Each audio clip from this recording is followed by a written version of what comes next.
नमस्कार दोस्तों, कैसे हैं आप। आशा करते हैं आप सब ठीक होंगे। दोस्तों, आज हम भारत के इतिहास वैदिक सभ्यता पर चर्चा करेंगे। चलो दोस्तों, बिना किसी देरी के वीडियो स्टार्ट कर लेते हैं हम।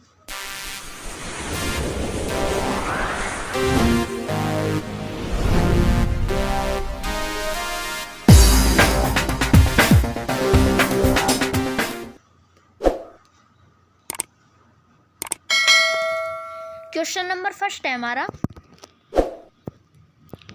ऋग्वेद के किस मंडल में सूत का उल्लेख पहली बार मिलता है। ऋग्वेद के किस मंडल में सूत का उल्लेख पहली बार मिलता है। आंसर जानने से पहले हम ये जान लेते हैं कि इसमें मंडल कितने थे, मंडलों की संख्या कितनी थी। तो इसमें हो जाएगी, मंडलों की संख्या हो जाएगी 10। और इस क्वेश्चन का उत्तर भी है 10। मंडल है हमारे 10, इसका सही उत्तर भी हो जाएगा 10। कितने मंडल हैं? 10। अगला प्रश्न देख लेते हैं हम। क्वेश्चन नंबर 2 है हमारा, पुराणों की संख्या कितनी है। पुराणों की संख्या कितनी है। इसका उत्तर जानने से पहले हम ये जान लेते हैं कि उपनिषद की संख्या कितनी है। उपनिषद की संख्या कितनी है। उपनिषद की संख्या हो जाएगी 108। कितनी हो जाएगी? 108। आपको याद रखना है 108, ठीक है। और इसका सही उत्तर हो जाएगा ऑप्शन नंबर ए, 18। पुराणों की संख्या है 18। अगला प्रश्न देख लेते हैं हम। क्वेश्चन नंबर 3 क्या है? क्वेश्चन नंबर 3, अस्तोमा सदमय कहाँ से लिया गया है। ऋग्वेद से, यजुर्वेद से, सामवेद से या फिर अर्थवेद से। कहाँ से लिया गया है ये? इसका सही उत्तर हो जाएगा ऑप्शन नंबर ए, ऋग्वेद से। अगला प्रश्न देख लेते हैं। क्वेश्चन नंबर 4, आर्य भारत में बाहर से आए और सर्वप्रथम बसे थे। आर्य भारत कहाँ से आए थे? आपको पता होना चाहिए। कहाँ से आए थे? मध्य एशिया से। मध्य एशिया से आए थे आर्य भारत। बसे कहाँ पर थे भारत में? पंजाब में। कहाँ पर बसे थे? पंजाब में। अगला प्रश्न देख लेते हैं हम। क्वेश्चन नंबर 5 है हमारा, ऋग्वेद का कौन सा मंडल पूर्णतः सोम को समर्पित है। कौन सा मंडल है वो सोम को समर्पित है पूर्णतः? 7वां मंडल, 8वां मंडल, 9वां मंडल या फिर 10वां मंडल। सोम कौन थे? सोम थे एक देवता। कौन थे? देवता। आपको याद रखना है, सोम थे एक देवता। इसलिए इसका सही उत्तर हो जाएगा ऑप्शन नंबर सी, 9वां मंडल। अगला प्रश्न देख लेते हैं हम।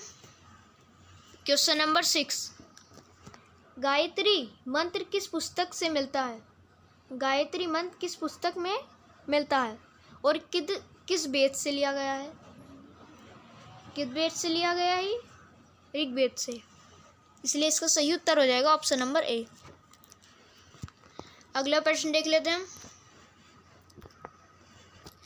आर्य शब्द का सांदिक अर्थ है वीर या योद्धा, कुलीन, विद्वान या फिर यज्ञकर्ता।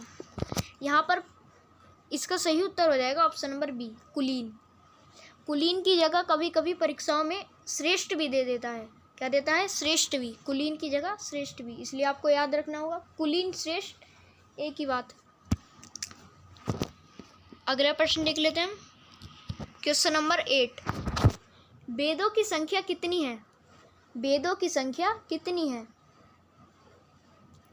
7 है, 3 है, 4 है या फिर 5 है।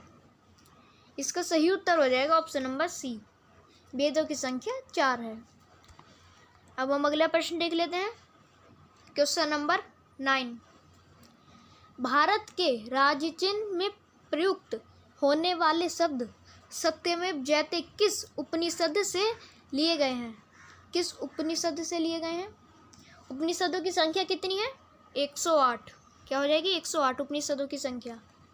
और इसका सही उत्तर हो जाएगा ऑप्शन नंबर ए, मुंडक उपनिषद। अगला प्रश्न देख लेते हैं, क्वेश्चन नंबर 10, ऋग्वैदिक आर्यों का मुख्य व्यवसाय क्या था?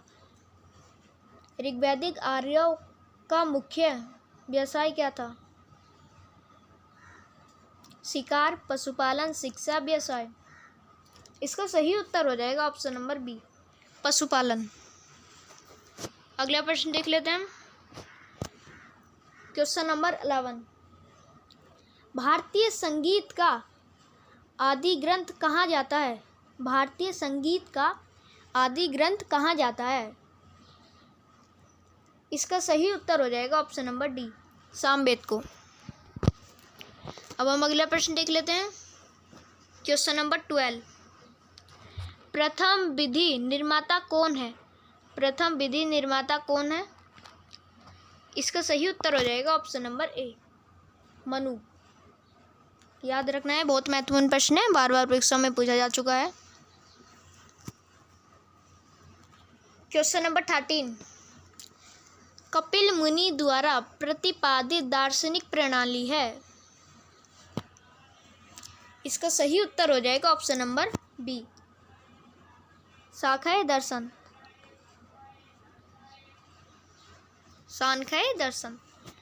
अगला प्रश्न देख लेते हैं, क्वेश्चन नंबर 14, निम्नलिखित में किसका संकलन ऋग्वेद पर आधारित है?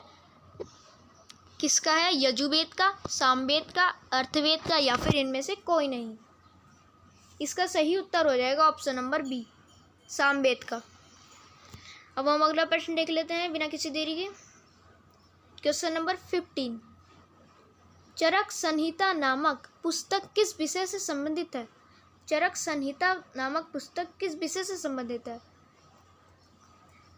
यह संबंधित है चिकित्सा से, इसलिए इसका सही उत्तर हो जाएगा ऑप्शन नंबर सी। अब हम अगला प्रश्न देख लेते हैं, क्वेश्चन नंबर 16, सबसे प्राचीन वेद कौन सा है? सबसे प्राचीन वेद कौन सा है? ऋग्वेद। अगला प्रश्न देख लेते हैं हम जल्दी से, क्वेश्चन नंबर 17, ऋग्वेद में कुल कितने मंडल हैं? ऋग्वेद में कुल कितने मंडल हैं? ऋग्वेद में है कुल 10 मंडल, और इसमें पहला और 10वां मंडल बाद में जोड़ा गया है। पहला और 10वां मंडल इसमें बाद में जोड़ा गया है, इसलिए अब वर्तमान में 10 हैं।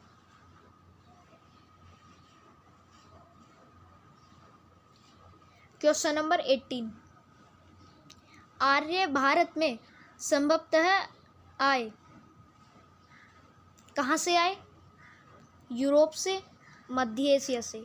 हमने आपको बताया था आर्य भारत आए थे मध्य एशिया से। किसके अनुसार आए थे? आपको ये भी पता होना चाहिए, प्रोफेसर मैक्स मूलर के अनुसार। प्रोफेसर मैक्स मूलर के अनुसार आर्य भारत आए थे। कहाँ से आए थे? मध्य एशिया से। अब हम अगला प्रश्न देख लेते हैं, क्वेश्चन नंबर 19, कौन सा वेद असंत है? गंध रूप में भी जाना जाता है। कौन सा वेद असंत है? गंध रूप में भी जाना जाता है। ये जाना है यजुर्वेद। अगला प्रश्न देख लेते हैं, क्वेश्चन नंबर 20, ऋग्वैदिक युग की प्राचीनतम संस्था कौन सी थी? ऋग्वैदिक युग की प्राचीनतम संस्था कौन सी थी? सभा, समिति, विधत, या फिर परिषद? इसका सही उत्तर हो जाएगा ऑप्शन नंबर सी, विधत। अगला प्रश्न देख लेते हैं हम, क्वेश्चन नंबर 21। प्राचीनतम व्याकरण अष्टाध्यायी के रचनाकार हैं? कौन है? गौतम, कपिल, पतंजलि, कौन? बताइए।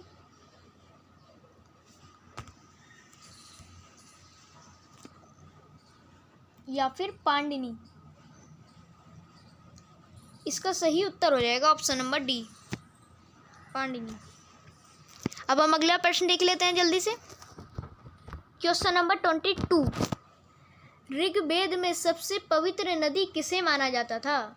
ऋग्वेद में सबसे पवित्र नदी किसको माना जाता था? सिंधु नदी को, सरस्वती नदी को? इसका सही उत्तर हो जाएगा ऑप्शन नंबर बी, सरस्वती नदी को। अब हम अगला प्रश्न देख लेते हैं। Question number 23। वैदिक समाज की आधारभूत इकाई थी।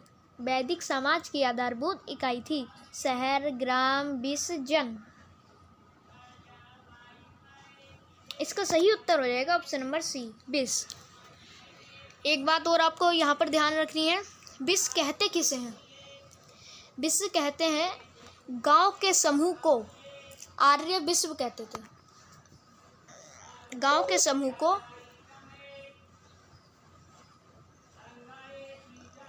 समूह को आर्य ना विश्व कहते थे, इसलिए इसका सही उत्तर हो जाएगा ऑप्शन नंबर सी। आपको पता होगा, विश्व। अगला प्रश्न देख लेते हैं हम। Question number 24।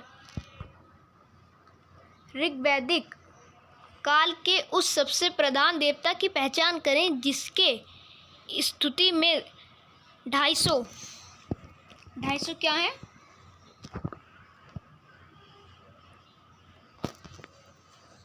सूक्तों की रचना की गई थी। इसका सही उत्तर हो जाएगा ऑप्शन नंबर ए, इंद्र।